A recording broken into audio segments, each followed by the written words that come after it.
Three cultures, one incredible dish. I'm about to show you how ebi mayo gets transformed when you add beer batter and a unique mayo sauce. I'll be sharing all my secrets for creating this one-of-a-kind appetizer in just 30 minutes. For a printable version of this recipe, visit my website. Just Google ebi mayo space, that should find me. Let's get started with our batter. In a mixing bowl, whisk together 70 grams of cake flour, 1 tablespoon of rice flour, half teaspoon of baking powder, and a pinch of some pepper. Give it a quick mix, then pop those dry ingredients into the freezer. This is actually crucial because it helps reduce gluten formation and creates this amazing temperature difference that will give us an incredibly light, delicate crust when we fry. While our dry ingredients are chilling out in the freezer, let's make our fantastic ebi mayo sauce. Into the bowl goes 4 tablespoons of Japanese mayonnaise, along with 1 tablespoon of condensed milk, which is honestly the game changer in this sauce. Then add 1 teaspoon of tomato ketchup, 1 teaspoon of rice vinegar, half teaspoon of soy sauce, half teaspoon of lemon juice, and half teaspoon of paprika powder. I'm telling you, this paprika is what really makes the sauce special. You can use regular or smoked, depending on what you're going for. By the way, if you can't get rice vinegar, grind apple cider or white vinegar will work in a pinch. Mix everything until it's smooth and silky, then set aside. Now we're going to prepare our shrimp. Here I've got 250 grams of large black tiger prawns. We'll start by pulling off the legs, then the shells should come straight off like this. You don't have to use black tiger, any medium to large varieties like white leg shrimp are also great. I'm using really big ones today because that's all I could find, but if I'm honest, these are a bit too big. Next, use a sharp knife to make a shallow incision along the back of the prawn. This is not only to help us clean them, but it also increases the surface area so that there's more butter per prawn. Now I'm going to use a toothpick to pull out the vein. This vein is the digestive tract of the prawn and it's full of waste and sand, so leaving it in can give the prawns a gritty and unpleasant texture as well as a bitter taste. It won't make you sick if you leave it in, but it's worth taking it out for better taste and texture. After you've deveined and deshelled them, place your shrimp in a bowl and give them a gentle massage with a couple pinches of salt and 2 teaspoons of cornstarch. Then set them aside for a few minutes. This will clean them and improve the taste even further. Now it's time to heat our oil. For an extra flavor boost, I like to drop garlic cloves into the oil while it's heating. This is totally optional, but it infuses the oil with this beautiful subtle garlic flavor. Just remember to fish those cloves out before they start to burn.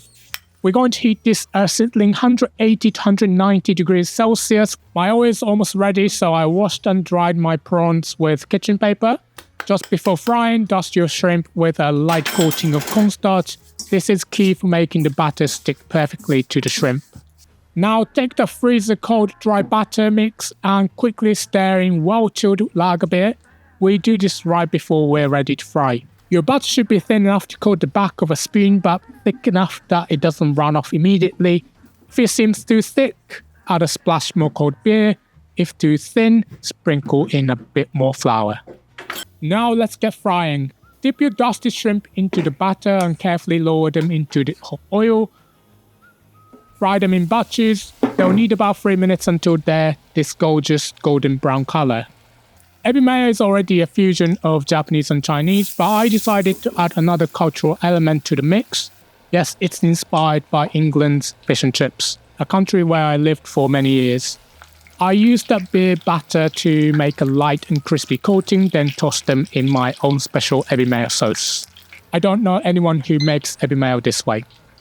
The carbon dioxide, forming agents, and alcohol in the beer creates these incredible air pockets that make the batter light and crispy in a way that's just impossible to achieve otherwise.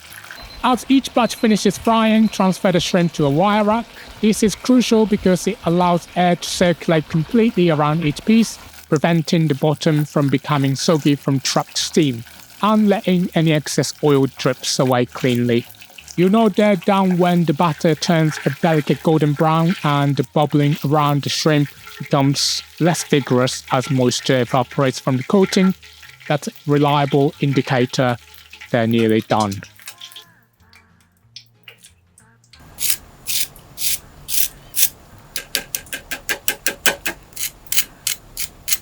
Now here's the most critical timing decision of all.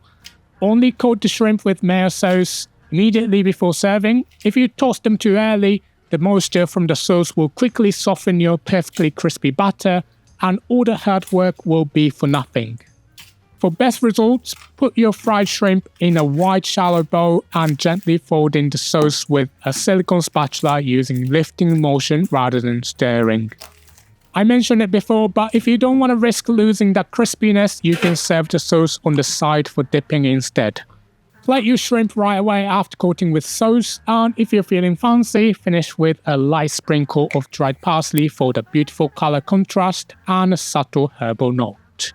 And there you have it, my special fusion ebi mayo that combines Japanese and Chinese flavors with a British beer batter technique. Want even more delicious recipes? Grab my free cookbook from the link in the description. Okay, let's go over the ingredients one more time. And if you're ready to cook, grab the written instructions by clicking the full recipe box with a picture that's about to pop up on your screen.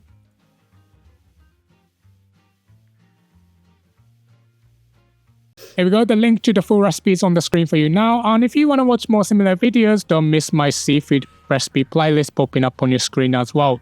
Thanks so much for watching, and I hope to see you in the next one. Bye.